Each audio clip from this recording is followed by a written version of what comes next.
Hi everyone, I'm Daisy and welcome back to Balloon Daisy Clown. Today we are continuing our summer series of easy balloon animals for beginners. I'm going to show you step by step how to make a cute butterfly using just one single balloon.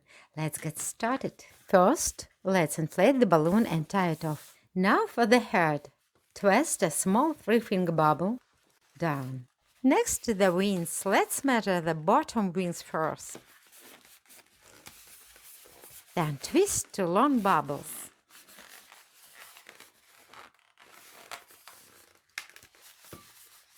Bring them together and lock twist them. Give them a little squeeze and twist one more time. Now for the tail. Leave about 6 fingers at the end and twist a bubble. Make a large loop and twist it.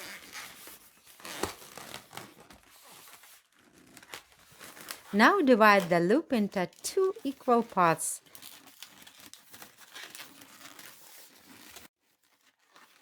Squeeze and twist again.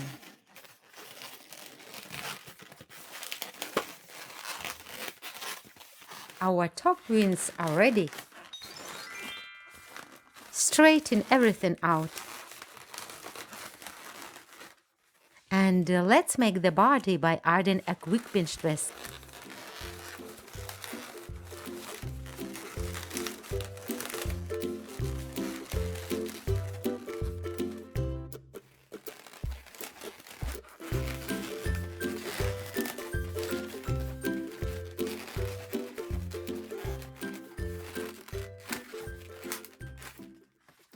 Finally, let's draw some antennas, happy smile and some dots on the wings. Don't forget to subscribe and leave a comment. I'd love to hear from you. See you soon, bye!